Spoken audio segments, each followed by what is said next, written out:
ጠላቴ መስኮቱን ሲዘጋው ጠላቴ በሩን ነቀለው አባቴ የጓዳውን ሲዘጋው ጠላቴ የአደባባዩን ከፈተው አባቴ ለዚህ ነው ጎራ ጎራ ማለቴ ለዚህ ነው ፈታ ዘና ማለቴ ለዚህ ነው እጅ በኪስ ሚለኝ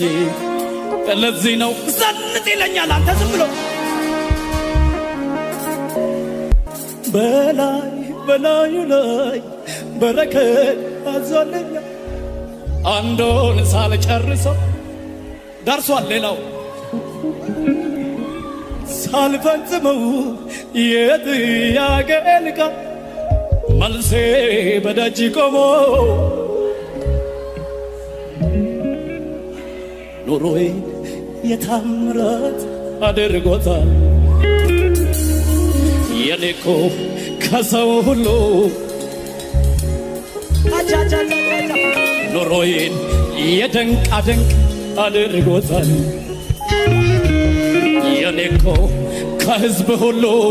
ለየት ይላል